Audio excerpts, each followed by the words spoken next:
Education is a purposive process. शिक्षा एक show उद्देश्य पूर्ण प्रक्रिया है। तो अकॉर्डिंग टू एडम, मैंने कहा एडम के अनुसार एजुकेशन इज अ बाइपोलर, द्विध्रुवीय। शिक्षा क्या दो ध्रुवीय था पहले। एक कौन था भाई?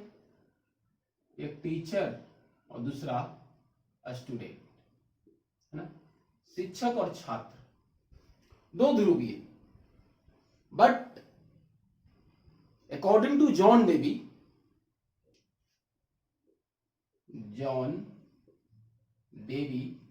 इसने कहा education is tripolar process. अब ये ट्राइपोलर प्रोसेस जो बात आई, एक तो टीचर था, दूसरा लर्नर, और जो तीसरी जो बात आई वो करिकुलम की बात आई। करिकुलम या कह सकते हैं कंटेंट, है ना। तो हमने कहा कि शिक्षा एक शो उद्देश्यपूर्ण प्रक्रिया है।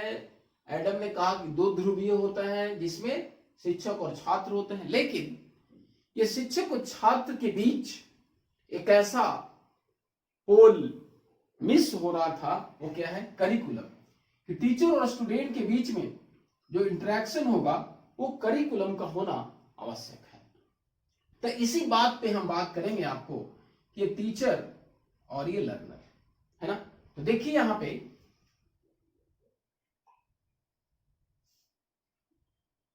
टीचर, और हम यहां पे लिखते हैं लर्नर, ये हमारा था। क्लियर है? तो टीचर का काम क्या है? टीचिंग। क्लियर है ना। और ये लर्नर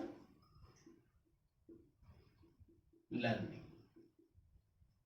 अब ये शिक्षण, ध्यान दीजिएगा,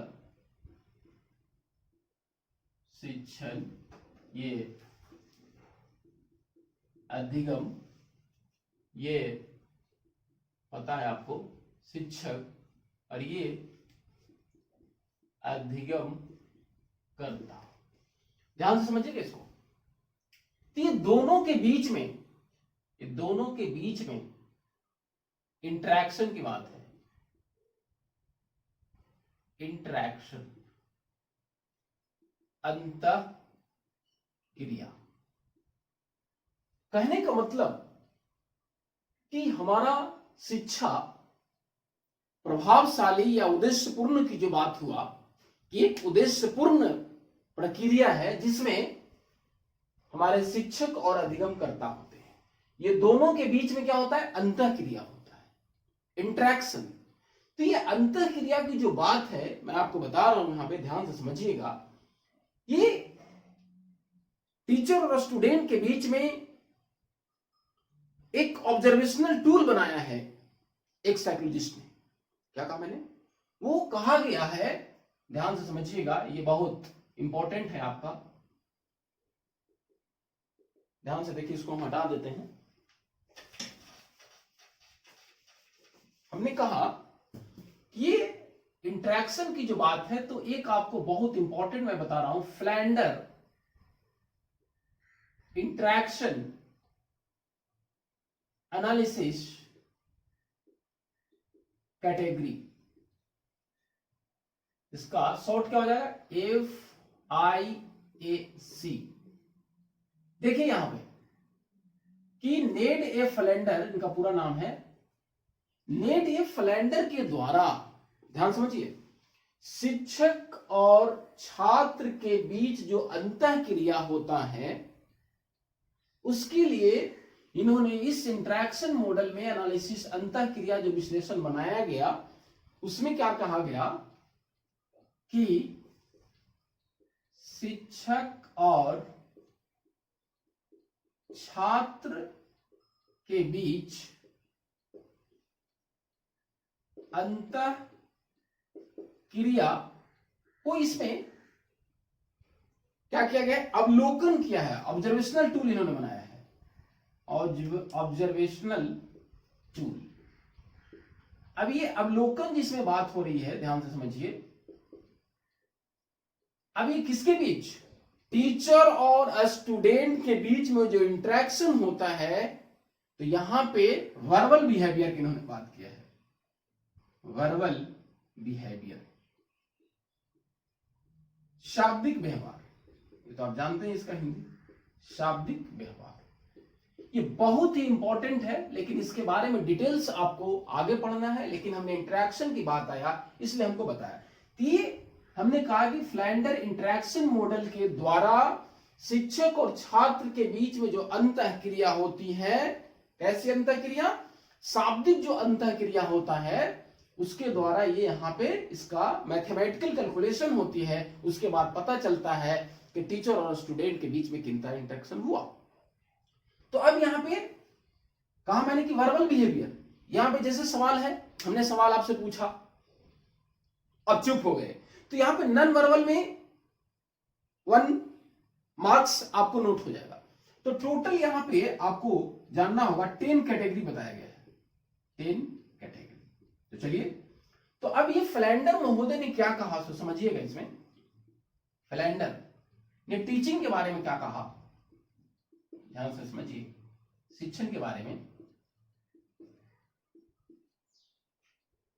समझ रहे हैं।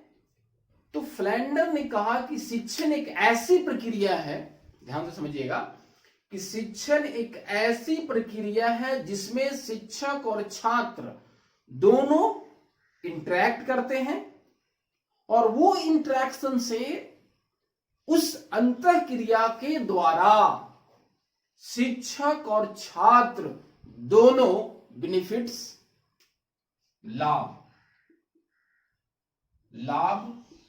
प्राप्त करते हैं। आ रही बात समझ में? ये मैंने आपको फ्लैंडर की बातें बताया कि फ्लैंडर ने शिक्षक और छात्र के बीच में अंतःक्रिया का एक जो मॉडल बनाया, FIAC दिया गया, ठीक है। तो हमने फिर बता दिया कि फ्लैंडर ने क्या कहा कि शिक्षण एक ऐसी प्रक्रिया है जिसमें शिक्षक और छात्र दोनों को लाभ होनी आवश्यक है। तो अब ये जो बात हम लोग आज करने वाले हैं, वो हमारा जो आज का टॉपिक है, देखिए आज हम लोग डिस्कस जो करने वाले हैं, प्रकरण क्या है, टीचिंग, और इसके हम लोग आगे देखेंगे फेजेस ऑफ टीचिंग, अवस्था, शिक्षण की अवस्था। तो अब थोड़ी सी बात कर ले हम लोग, आपको ये बता दिए। अब ये थोड़ा सा लर्निंग, ये आप जानते हैं, इसको मैंने ऑलरेडी पहले बताया है कि लर्निंग क्या है। Learning is acquisition of knowledge, habits and attitudes. In learning हमने कहा है, learning is a relatively permanent change in behaviour. अनुभव और प्रयास के द्वारा हमारे व्यवहार में अस्थायी परिवर्तन। कैसा परिवर्तन हमने कहा है, अस्थायी परिवर्तन। एकदम ध्यान से समझिए, क्योंकि ये आपका हमारा जो सीटेट है और हमारा जो टीचिंग एप्टीट्यूड में जो सवाल आएगा स्टेट में, ये इसके लिए इंपॉर्टेंट है। तो हमने कहा कि अधिगम में अस्थायी परिवर्तन होगा। तो अब मैंने कहा कि ये शिक्षक और छात्र के बीच में अंतःक्रिया को तो बात आ गई, लेकिन हमारा शब्द है शिक्षण, ध्यान दीजिएगा, ठीक है। तो ये शिक्ष धातु से बना है, जिसका अर्थ होता है, ध्यान दीजिएगा, सीखने और सीखना और सिखाना, सीखना और सिखाना। तो शिक्ष धातु हुआ, और ये क्या है हमारा न जो है, ये धातु, सॉरी न जो है प्रत्यय है ये, ठीक है। तो अब इसका मतलब होगा, शिक्षण का पूरी तरह से मतलब हुआ सिखाने, की क्रिया। ये हमारा थोड़ा सा हिंदी हमने मीनिंग देखा कि शिक्षण का क्या अर्थ होता है। फिर हमने फ्लेंडर का मतलब बताया कि शिक्षण वैसी प्रक्रिया जिसमें शिक्षक और छात्र दोनों लाभ प्राप्त करते हैं और अपने अपने उद्देश्यों की पूर्ति करते हैं। अब हम थोड़ी सी देखेंगे और आगे मीनिंग एंड डिफिनेशंस, अर्थ एवं परिभाषा। तो अब जो सबसे इंपॉर्टेंट बात है, ध्यान से समझिए, यहां पे टीचर और स्टूडेंट के बीच में इंटरेक्शन हो रहा है। तो टीचर मोर नॉलेजेबल होगा और ये क्या होगा, लेस नॉलेजेबल होगा। ध्यान दीजिएगा, हमने कहा कि शिक्षक अधिक परिपक्व होगा और अधिगमकर्ता क्या होगा, थोड़ा कम परिपक्व होगा। तो इसी बात पे मॉरिसन ने कहा है, किसने कहा है, मॉरिसन ने क्या कहा है, से देखिए, teaching is intimate contact between, ध्यान दीजिएगा यहीं से, between a more mature personality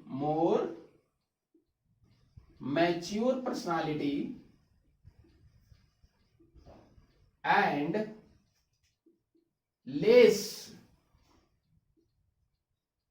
mature personality, है ना, which is designed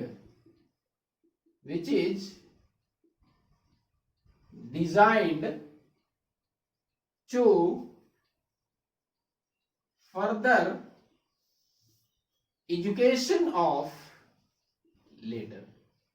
ध्यान दीजिएगा, और ये मोर मैच्योर पर्सनालिटी कहां है, मोर मैच्योर मतलब हो गया मैरूशन। याद रखिएगा, डिफिनेशन किसने दिया, तो याद रखने की जरूरत नहीं है। तो यहां पे ध्यान दीजिए कि मॉरिसन ने क्या कहा कि शिक्षण जो हमारा है एक ऐसी अंतः संपर्क है, संपर्क की प्रक्रिया है जिसमें एक अधिक परिपक्व वाला व्यक्ति और कम परिपक्व वाला व्यक्ति के बीच एक ऐसा संपर्क होता है जिसका उद्देश्य होता है कि भविष्य की आगे जो शिक्षा है उसको बढ़ाने के लिए या उसके उद्देश्यों को पूर्ति करने के लिए डिजाइन किया जाता है। हमने क्या कहा, मॉरिसन ने कहा कि एक अधिक परिपक्व और एक कम परिपक्व व्यक्ति के बीच में क्या होता है, अंतर क्रिया होता है जिसका उद्देश्य आगे जो भविष्य में शिक्षा है उसके उद्देश्यों को प्राप्त करना है। आगे देखते हैं, हमने अभी तक देखा, क्या देखा कि हमारा जो शिक्षण है, शिक्षण फिर क्या है, हम पढ़ने वाले हैं शिक्षण की अवस्था, शिक्षण की अवस्था। तो उसके पहले हमें बात कर रहे थे कि एजुकेशन क्या होता है, उद्देश्यपूर्ण प्रक्रिया है, द्विध्रुवीय हमने देखा, तीन ध्रुवीय देखा। अगर हम थोड़ा सा सोचें कि अगर हम फोर पोलर कहें यहां पे, तो फोर पोलर का हो गया शिक्षण, कौन करेगा, शिक्षण, अधिगम, पाठचर्या और छात्र। ये इतने बीच जो है ये हमारा प्रक्रिया चलते रहती है, जिसमें अभी हमने देखा था, अर्थ तो देख लिए थे। अब हम थोड़ी सी डिफिनेशंस पे देखें, थोड़ा डिफिनेशंस पे, परिभाषा। तो परिभाषा में हमने ये बात क्लियर हो गया कि teaching is a interpersonal relationship. Interpersonal, एक मैंने बताया है आपको, ध्यान दीजिएगा, एक इंटर मैंने बताया है और एक इंट्रा बताया है। तो क्या बताया हम, इंटर में वन टू अनदर, ध्यान रखिएगा। तो ये हमारा टीचिंग टीचर और स्टूडेंट के बीच है, तो ये हमारा क्या हुआ, इंटरपर्सनल हो गया। यही ध्यान देना, यही शब्द को हम आगे बढ़ाने वाले हैं। ये क्या कहा, नेक्स्ट व्यक्ति ने कहा टीचिंग ध्यान दीजिएगा, is a form of inter personal, क्या कहा है कि teaching is a form of interpersonal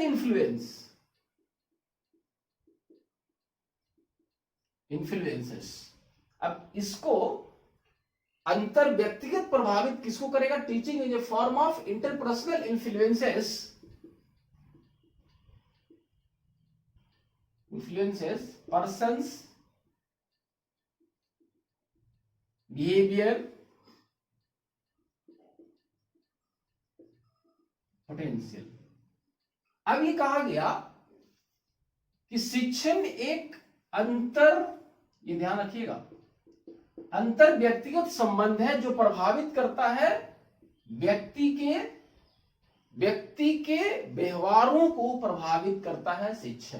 तो कहने का मतलब क्या हुआ यहां पे, निष्कर्ष कहने का मतलब क्या हुआ, सो सुनिए कि शिक्षण हमारा शिक्षक और छात्र के बीच अंतर व्यक्तिगत संबंध है जो व्यक्ति के, पर्सन्स कह सकते हैं या यहां पे लर्नर भी कह सकते हो, व्यक्ति के या अधिगमकर्ता के अंदर जो व्यवहार है, पोटेंशियल, बिहेवियर पोटेंशियल, वो उसको प्रभावित करता है। नेक्स्ट हम लोग देखें,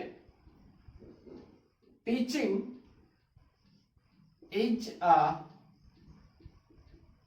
system of actions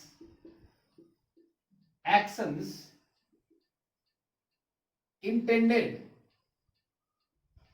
to induce learning। अब इस सेंटेंस में क्या कह रहा है कि शिक्षण क्या है? एक कार्यों की प्रणाली है जो इंटेंडेड टू इंड्यूस लर्निंग, अधिगम को बढ़ाने के लिए बात होती है। तो यहां से समझिए क्या बात है, शिक्षण क्यों किया जा रहा है? अधिगम को बढ़ाने के लिए, अधिगम को बढ़ाने के लिए। तो इसका मतलब है कि हम ये कह सकते हैं कि शिक्षण अधिगम में ही फलीभूत होता है, या कह सकते हैं कि जो हमारा शिक्षण है वो प्रभावशाली कैसे होगा? अधिगम के द्वारा ही। इसीलिए प्रकृतिवादी भारतीय विचारक रविन्द्रनाथ टैगोर ने कहा कि एक प्रभावशाली शिक्षक वही हो सकता है जो हमेशा क्या बना रहे? हमेशा छात्र बना रहे। तो छात्र का काम क्या है? अधिगम करना। आ रही बात समझ में? तो ये बात अगर हम करें कि शिक्षण और अधिगम, तो हम लोगों को इस पे ज्यादा फोकस करना होगा कि जितना हमारा अधिगम होगा, हम जितना पढ़ेंगे, अध्ययन करेंगे, उतना ही हमारा शिक्षण क्या होगा? जीवंत होगा, यथार्थ होगा और प्रभावशाली होगा। क्या कहा मैंने?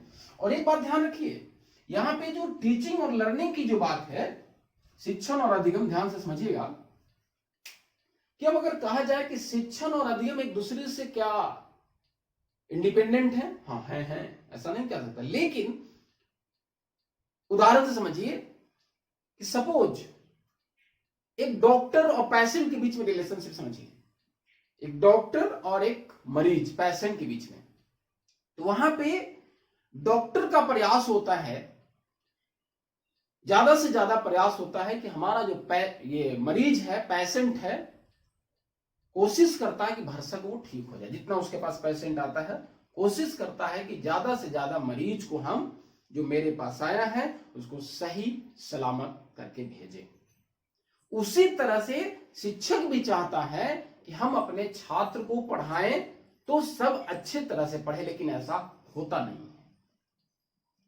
और कभी कभी आप मान के चलिए, कहने का मतलब लर्निंग है, तो हम कहें कि लर्निंग बिना टीचिंग का नहीं होता है, ऐसा नहीं कर सकते, क्योंकि बहुत सारे ऐसे एग्जाम्पल्स हैं कि वो कहीं पढ़ने नहीं गया, कोई टीचर से नहीं पढ़ा, टीचिंग नहीं किया, लेकिन लर्निंग खुद से, वन सेल्फ, खुद से पढ़ के भी वो अच्छी सफलता प्राप्त कर लिया। तो इसलिए यहां पे कहना मुश्किल है कि लर्निंग के बिना टीचिंग और टीचिंग के बिना लर्निंग, हाँ है दोनों को रिलेट, लेकिन ऐसा हो सकता है। तो बात आई समझ में। हम लोग ने अभी तक देखा कि शिक्षण, शिक्ष धातु वो मैंने बताया, फिर हमने देखा उसकी अर्थ परिभाषा, और जो सबसे बड़ी बात था हमने आपको फ्लैंडर इंटरेक्शन एनालिसिस जो कैटेगरी है वो मैंने बताया आपको। इसके बाद हम लोग देखे कि और परिभाषा क्या कह रहा है शिक्षण का, तो कंक्लूजन निकल के ये आया, ध्यान दीजिए कि अधिगम कर्ता के व्यवहार में, अधिगम कर्ता के व्यवहार में डिजायरेबल, ध्यान दीजिएगा, डिजायरेबल चेंजेज, वांछित परिवर्तन, ये ध्यान रखना है, वांछित परिवर्तन लाना ही क्या है, हमारा शिक्षण है। तब आगे देखते हैं हम लोगों ने शिक्षण के अर्थ परिभाषा ये भी देख लिया, ये भी देख लिया। अब हम लोग को मेन जो टॉपिक है ये देखिए क्या है, शिक्षण की अवस्था, phases of teaching, phases of teaching. ये जो हमारा शिक्षण की अवस्था है ये ध्यान से समझिए, ये हमारा 3 है ना। पहला है प्री एक्टिव फेज, पूर्व क्रियात्मक, ध्यान दीजिएगा इसको, पूर्व क्रियात्मक अवस्था, ठीक है। प्री एक्टिव जो हम करने वाले हैं रियल, उसके पहले। अब दूसरी यहां पे हम बात करें वो क्या है, इंटर एक्टिव फेज, ये क्या है, अंतः क्रियात्मक अवस्था, है ना। अब पहले हो गया, अब ये जो आपका एक और है वो क्या है, post active, post active phase, past क्रियात्मक अवस्था। पास्ट मतलब बाद में, समझिएगा इसको। तो अब हम बात करें कि आखिर ये पूर्व प्री एक्टिव, तो ये आपको मैं बता रहा हूं कि सीटेड तो है ही, लेकिन हमारा ए स्टेट का जो शिक्षण योग्यता है, शिक्षण योग्यता, इसमें बहुत सारे क्वेश्चंस पूछे जाएंगे, ध्यान दीजिएगा आप लोग। तो हमने क्या कहा कि शिक्षण की जो अवस्था है वो 3 हो गया, पूर्व क्रियात्मक, अंतः क्रियात्मक और पास्ट क्रियात्मक। समझिए इसको, ये हमारा पी फॉर प्री एक्टिव, तो इसको कहा जाता है प्लानिंग स्टेज भी कहा जाता है, प्लानिंग स्टेज, योजना। अब इस योजना में क्या होगा, तो याद करिए कि जब हम लोग या आप बीएड में इंटर्नशिप में फर्स्ट ईयर में या 1 ईयर का था तो 1 मंथ इंटर्नशिप में जाते थे, तो इंटर्नशिप में जाने से पहले आप लेसन प्लान हम लोग बनाते थे, ध्यान दीजिएगा, लेसन प्लान, पाठ योजना रटना नहीं है, एकदम ध्यान से देखिएगा इसको। पाठ योजना जो बनाते थे तो क्या होता था, सबसे पहला हम लोग शैक्षिक उद्देश्य निर्धारित करते थे, शिक्षण के उद्देश्य, ध्यान दीजिएगा, शिक्षण के उद्देश्य। अब ये उद्देश्य जो लिखते थे, विशिष्ट उद्देश्य, ये हम लोग क्या करते थे, क्लास में जाने से पहले ये हमारा सब निर्धारित था। पहला क्या हुआ कि पूर्व क्रियात्मक अवस्था जिसको योजना कहा गया, उसमें क्या करता है, एक शिक्षक सबसे पहले शिक्षण उद्देश्यों का निर्माण करता है ना। उसके बाद क्या करेगा, शिक्षण उद्देश्यों को निर्माण करने के बाद, उद्देश्यों को निर्धारित करने के बाद क्या करेगा, यहां पे विधि, मेथड्स, क्या क्या करेगा, चुनाव कहने का मतलब क्या, मैंने कहा कि पूर्व क्रियात्मक अवस्था जो है हमारा, शिक्षक क्लासरूम में जाने से पहले सारी बात जो करेगा, तैयारी जो करेगा, कौन सा शिक्षण सहायक सामग्री लेके जाना है, कौन सा शिक्षण विधि का इस्तेमाल करना है, वो तो सबसे पहले बात हुआ। अगर शॉर्टकट में बात करें तो ऑब्जेक्टिव, कंटेंट, ये भी बड़ी इंपॉर्टेंट है कि विषय वस्तु जो प्रकरण है हम जो पढ़ाने वाले वो भी डिसाइड हो गया कि फिजिक्स का, केमिस्ट्री का, बायोलॉजी का कौन सा टॉपिक हम पढ़ाना है। तो पहले उद्देश्य हो गया, कंटेंट हो गया, उसके बाद मेथड भी यहीं पे डिसाइड हो गया, हम लोग लिख लिए, या टीचिंग एड्स भी डिसाइड हो गया, लिख लिए, बना लिए कि हम लोगों को क्या करना है। तो देखा आपने कि शिक्षण की पहली अवस्था पूर्व क्रियात्मक अवस्था में एक शिक्षक क्लासरूम में जाने से पहले सारा जो तैयारी करता है, लिख लेता है, वो क्या कहलाता है, पूर्व क्रियात्मक अवस्था। इसको प्लानिंग स्टेज भी कहा जाता है। चलिए, ये अब इतना हम लोग तैयार कर लेंगे, है ना। अब पूरी तरह से पाठ्य योजना हमारा तैयार हो गया, तो अब क्या करेंगे उसको, सोचो क्या करना है, यू हैव टू प्रेजेंट। इसलिए इसको कहा गया प्रेजेंटेशन भी कहा गया, प्रेजेंटेशन, प्रस्तुतिकरण, प्रस्तुतिकरण। ध्यान दीजिएगा इसको, इसको दूसरा नाम है इंप्लीमेंटेशन भी कहा जाता है, इंप्लीमेंटेशन, क्रियान्वयन, क्रियान्वयन मतलब क्या, अब यहां पे वास्तविक शिक्षण अधिगम प्रक्रिया होगा, क्या होगा, रियल टीचिंग लर्निंग प्रोसेस होगा, रियल टीचिंग लर्निंग प्रोसेस, वास्तविक शिक्षण अधिगम प्रक्रिया। तो आप पूछेगा सीटेट में कि शिक्षण की वास्तविक प्रक्रिया किस अवस्था में होता है। हम लोग देख रहे थे कि प्री एक्टिव के बाद जो इंटर एक्टिव था उसको हम लोग क्या कहे, इंप्लीमेंटेशन भी कहे या प्रेजेंटेशन भी कहे। पूछता है आपसे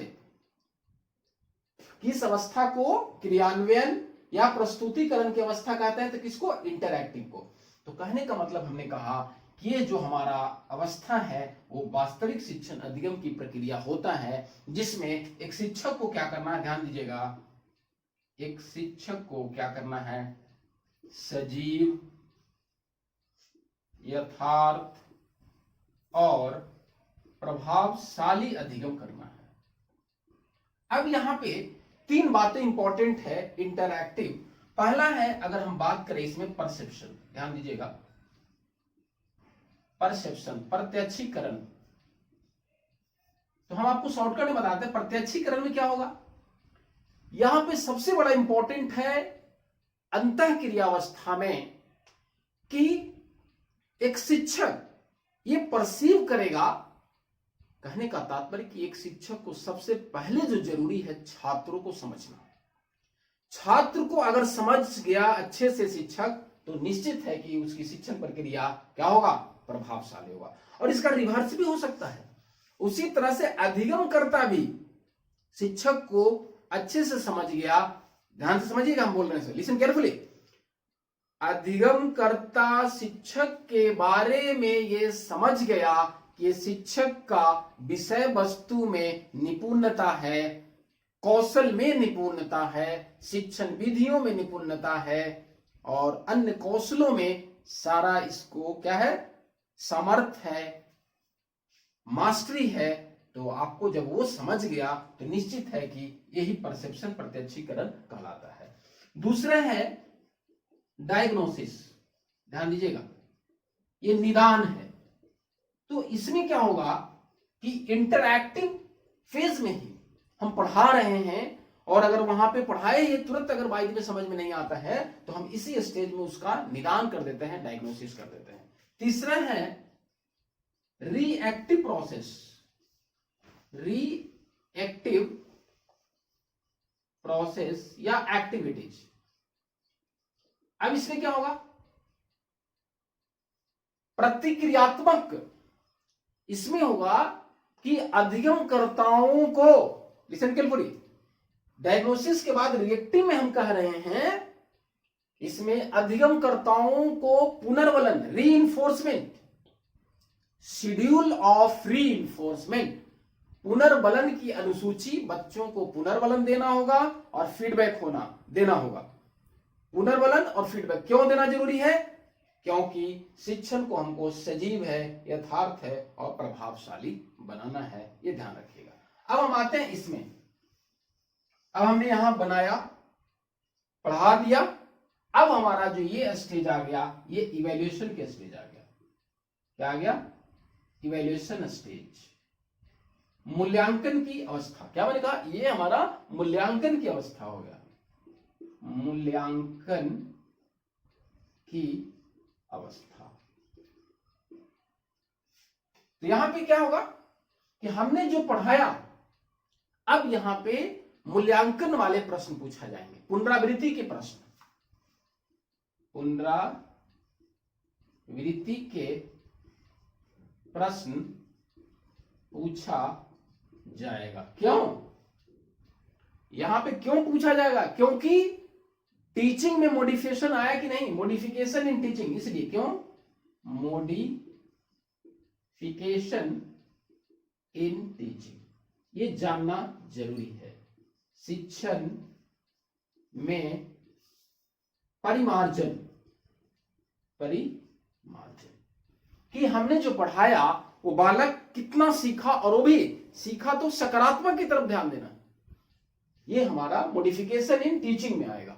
मॉडिफिकेशन इन बिहेवियर भी कर सकते हैं, व्यवहार में परिमार्जन, है ना। तो ये मूल्यांकन की अवस्था है जो पोस्ट एक्टिव फेज है। इसी में पता चलता है कि एक शिक्षक कितना पढ़ाने से पहले खुद लर्निंग करके आया है, और जब बच्चों को पढ़ाता है तो बच्चे भी ये जब समझ जाते हैं तो उनको पता चलता है कि सर ने हमारा कितना पढ़ाया। और यही प्रश्नों के माध्यम से, इवैल्यूएशन क्वेश्चंस के माध्यम से शिक्षक भी ये समझ पाता है, जब बालकों द्वारा उत्तर सकारात्मक आता है तो समझ जाता है कि हमने जो पढ़ाया है वो हमारा पढ़ाया हुआ प्रभावशाली रहा। तो हमने आपको आज बताया कि शिक्षण क्या होता है, और शिक्षण की अवस्थाओं की हमने चर्चा किया, जो हमने कहा आपको कि सीटेट में, लेकिन अभी एस्टेट के जो टीचिंग पेडागोजी है, टीचिंग एप्टीट्यूड में ये सवाल बहुत इंपॉर्टेंट टॉपिक है, VBI कर सकते हैं इसको, ये आप लोग इसको बहुत ही ध्यान से देखिएगा। तो कंक्लूजन हुआ कि शिक्षण की अवस्था पहला हुआ नियोजन, प्लानिंग, इसको मैंने कहा प्रेजेंटेशन, और इसको मैंने कहा इवैल्यूएशन। धन्यवाद।